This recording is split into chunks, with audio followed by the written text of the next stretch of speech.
আমি কেমন যাবো অনেক মানুষ বেশি গেছে ভাইয়া। উনি একজন ড্রেনে বইরে একটা মহিলা আর একটা পুরুষ জায়গায় ড্রেনের ভিতর মারা গেছে, জায়গায় মারা গেছে। আর একজন একটা বাতিজা গেছে, একটা বাতিজারে আনার সময় সে যেয়ে মারা গেছে। সে আর 1 কিলোমিটার ওইদিকে বাচ্চা চলে গেছে, মহিলার থেকে শুধু চলে গেছে। দর্শক, ফেনীতে ভয়াবহ অবস্থা বন্যার। দেখতে পাচ্ছেন আমার পিছনে সে 10 ফিট 12 ফিট উচ্চতার ঘর এখন কিন্তু একেবারে চাল পর্যন্ত পানি উঠে গেছে। এত ভয়াবহ বন্যা বাংলাদেশের মানুষ, অর্থাৎ বিশেষ করে ফেনী নোয়াখালী মানুষ এই প্রথম দেখলো। দর্শক, এত করুণ দুর্দশা এই ফেনীর মানুষের। দেখতে পাচ্ছেন কি ভয়াবহ বন্যা, কি ভয়াবহ দৃশ্য রাস্তাঘাটে। এই রাস্তা দিয়ে কিন্তু মানুষ, ছোট ছোট শিশুরা তারা কিন্তু ভেসে ভেসে যাচ্ছে। নিজের চোখের সামনে কিন্তু মায়ের হাত ছেড়ে দিয়ে ছোট বাচ্চাটা পানিতে ভেসে গেল। কুয়াকাটা থেকে বাচ্চা নিয়ে আসছি চট্টগ্রামে। বা আমার ব্যবসা বাণিজ্য আছে, তোর মা আছে চট্টগ্রাম, আমি গেছিলাম বাড়িতে এই নিয়ে আনার জন্য। তো পরিস্থিতি যেভাবে হবে কিছু করার নাই, এখন যাইতে হবে বাধ্যতামূলক, কিছু করার নাই আমাদের। চট্টগ্রাম থেকে চট্টগ্রাম যাবো, কষ্টের কারণে ঘর বাইরে চলে গেছে।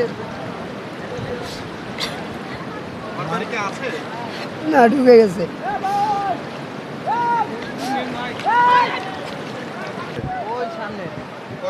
চারজন হ্যাঁ ভেসে গেছে।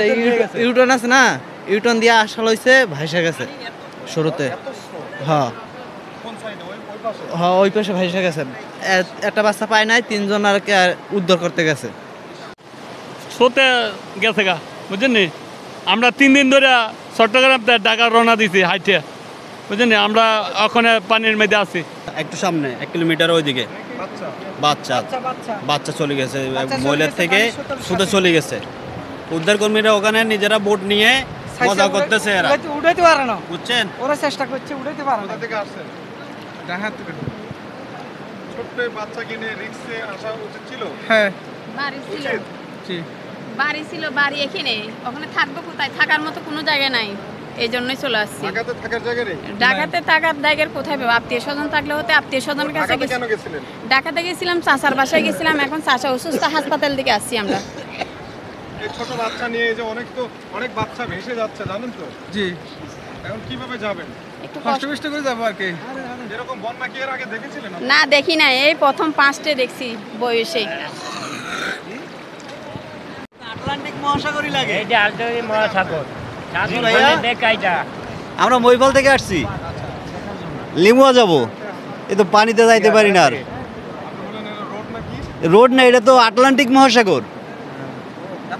এত পানি আমাদের জীবনে এই পানি দেখি নাই, জীবনও দেখি নাই এই পানি। আমাদের বয়সে এখন, হ্যাঁ আমাদের বাসায় এখানে মানুষ ভেসে গেছে, অনেক মানুষ ভেসে গেছে ভাইয়া। উনি একজন ড্রেনে বইরে একটা মহিলা আর একটা পুরুষ জায়গায় ড্রেনের ভিতর মারা গেছে, জায়গায় মারা গেছে। আর একজন একটা বাতিজা গেছে, একটা বাতিজারে আনার সময় সে যেয়ে মারা গেছে। সে আর আসতে পারেনি। এই পশুরামে, হ্যাঁ পশুরামে। পানি আসলে খুবই ভয়াবহ। যতটুকু শুনলাম যে ফেনীর মুহুরী প্রজেক্ট যেটা আছে সবগুলো গেট খুলে দেওয়া হয়েছে। তো হাইওয়ের অবস্থা যদি এটা হয়, আমরা আদৌ জানি না যে দুই পাশের মানুষজনের কি অবস্থা। আমরা যদিও রাস্তায় কিছু জিনিস দেখছি, তো খুবই ভয়াবহ অবস্থা। মানে আমরা মনে হয় না কখনো জানতে পারবো এই প্রকৃত ক্ষতির পরিমাণটা কেমন। এটা আইডেন্টিফাই করাও পসিবল হবে না আমার মতে। এই রাস্তা দিয়েও মানুষজন ভেসে যাচ্ছে। জি,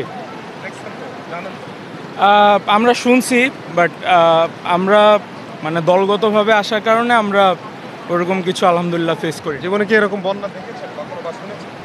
না, মানে আইলা সিডোরের গল্প তো আমরা অনেক শুনছি, বাট সামনাসামনি এমন কিছু দেখে এটাকে আসলে বন্যা বলা যাবে না। এটা হচ্ছে যে ফ্ল্যাশ ফ্লাড যেটাকে বলে, এটা বন্যা না, এটা বৃষ্টির পানিতে জমা বন্যা না, এটা হচ্ছে ম্যানমেড ক্রাইসিস। আমরা ভারতকে মনে হয় না কখনো ক্ষমা করতে পারবো এটার জন্য। দর্শক, ভেসে যাচ্ছে মানুষ। স্রোতে, এতটাই স্রোত, এতটা ভয়াবহ বন্যা, মানুষ ভেসে যাচ্ছে, ছোট ছোট শিশুরা ভেসে যাচ্ছে, কিন্তু এত কঠিন দুর্বিষহ অবস্থা কিন্তু এবার। কোথা থেকে আসছেন? এই চিটং থেকে এসেছি, কালকে রাতে বিকালে 4টা বাজে উঠছি, বিকাল 4টা বাজে উঠছি, এখন ওখানা ওটা না কিছু নাই পাশে। কালকে 4টা বাজে নাস্তা করে বাসার থেকে বাইরে হয়ে এই পর্যন্ত এখানে আছি। খুব ভয়াবহ অবস্থা দর্শক, দেখতে পাচ্ছেন ছোট্ট এই শিশুকে নিয়ে এই বুক পানি গলা পানি রাস্তা পাড়ি দিচ্ছেন মাইলের পর মাইল। দেখতে পাচ্ছেন আপনারা কত কষ্ট করে তারা সেই নিজের ঠিকানায় যাচ্ছে। একটু যদি জানি যে কোথা থেকে আসছেন ভাই? কুমিল্লা থেকে আসছি। কুমিল্লা থেকে আপনারা জানেন যে বন্যা, তারপরও রিস্ক নিচ্ছেন? আমরা জানি না, জানলে আমরা আসতাম না। আমরা যদি জানতাম ঘুরে যাওয়ার মত ছিল না, কিন্তু এখানে তো মনে করেন আমরা শহরে মনে করেন কাজকর্ম আছে কারণে আমরা এগোতে পারছি না, কারণ আমরা যেমন যাইতে হইতে আছে। আমরা না গেলে তো মনে করেন কিস্তি মিস্তি মানবো না, এই কিস্তি মিস্তির জন্য যাওয়া লাগতেছে এত রিস্ক নিয়ে।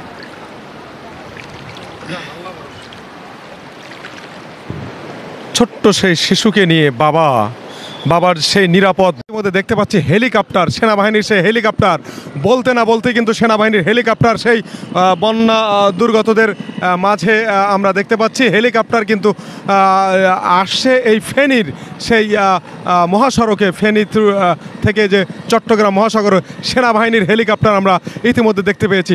অনেকেই কিন্তু বলছিলেন যে হেলিকপ্টার দরকার, সেই হেলিকপ্টার কিন্তু আমরা ইতিমধ্যেই আমরা দেখতে পাচ্ছি। মাশাআল্লাহ, অনেকেই কিন্তু আসলে খুশি হয়েছেন সেই হেলিকপ্টার দেখে।